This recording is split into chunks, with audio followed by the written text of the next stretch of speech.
How big of an impact do you think this is going to have on people's perception of Ukraine now? Do you think this is going to really change the narrative there? Because, like we said, 90% of the media was being funded Yeah, by USAID, and just this constant demonization of the Russians was coming a lot from, and just on social media too. You just see all these Doge avatars. Everybody's calling me a Russian propagandist and on Putin's payroll for yeah, just talking about what's yeah. going I on in wish. Ukraine. And I'm not seeing so much of it, maybe because they're not getting paid anymore. It's like like Yeah, the by well, it's got to have an effect. I think there's no question about it. I mean, it was, I have never seen propaganda of, that extreme and that massive for any other issue before. It's just like I was just stunned by the volume of propaganda and, and also just the total detachment from reality. Most propaganda has like a pretty large, or at least a kernel of truth, right? You take something and you spin it, or you take a situation, you describe part of it, but then you suppress information on another part of it, and then you give it your particular interpretation, and that can be very effective. But they were just creating stories just out of thin air.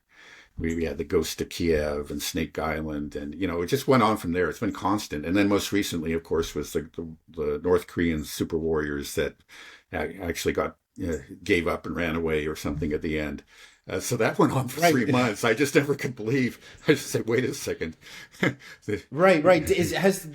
Can you talk a little bit about that? Like all of a sudden, we just had one news story. It was gone for 3 months. These North Koreans Right. coming in and they're getting chewed up by the brave Ukrainians, and all of a sudden they're like, the North Koreans have gone.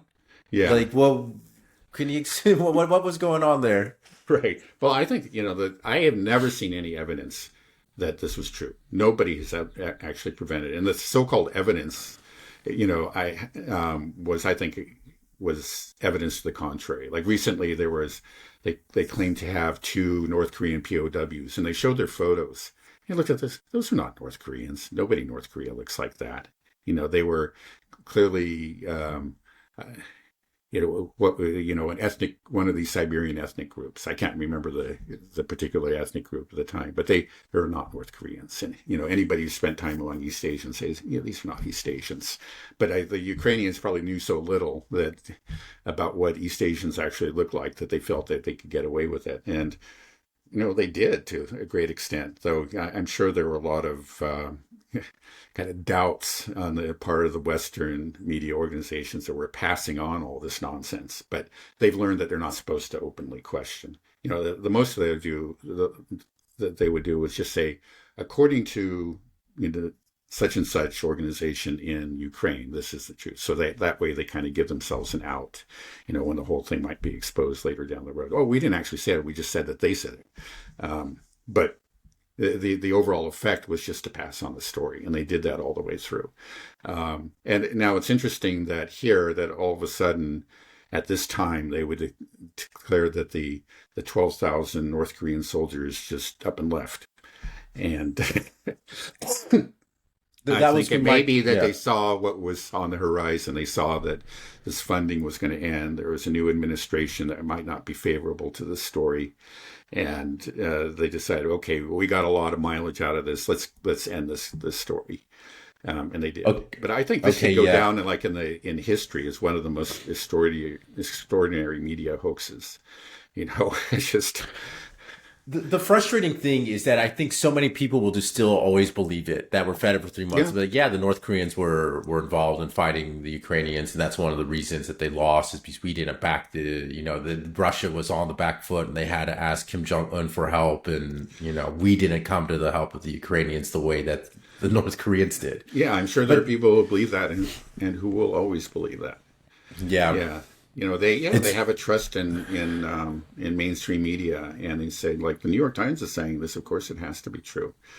Now, if anybody's really been paying attention, it's that there's a lot of false information that's passed through the New York Times over the years, going back to of course the George W. Bush's war on Iraq, but even before then, most certainly before then. So you think even if there just becomes more and more overwhelming evidence that there will never be an acknowledgement from these institutions, I don't these think so. newspapers, media orgs, they never will. Yeah, I think they're just hopelessly compromised. They have, like the New York Times. At one time, it was a good source of information. It clearly had biases, and it did tend to suppress certain kinds of information, especially with respect to Israel. They had a very strong pro-Zionist bias. Occasionally, you would get some sort of, an article or an opinion piece, at least, that was sympathetic to the Palestinians. And that might even happen now. But, all in all, it was a serious news organization. Every news organization has its biases. And so you have to be aware of that. And that's always been true in, every country that's had an independent media. But at least you could go to different sources and maybe get a balanced view overall.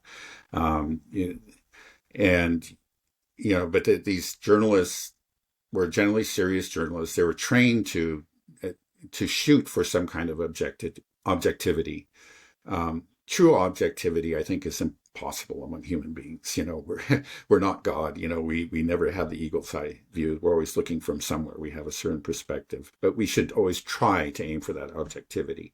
And I think that actually many journalists in the past did, but that really went out the window. And I think especially when during Trump's first term. And it was actually rather openly stated. It's like, now our job is to attack Trump. And it began with the Russiagate hoax and a lot of these things. And ever since, these news organizations have ceased to be, I really don't think they're doing journalism. You may find a few actual journalists on the staff, but most of them are propagandists. They wouldn't call themselves that, but they think of themselves as advocates. We have to raise the alarm about this, but they're all coming from one perspective. That's the media landscape that we have now.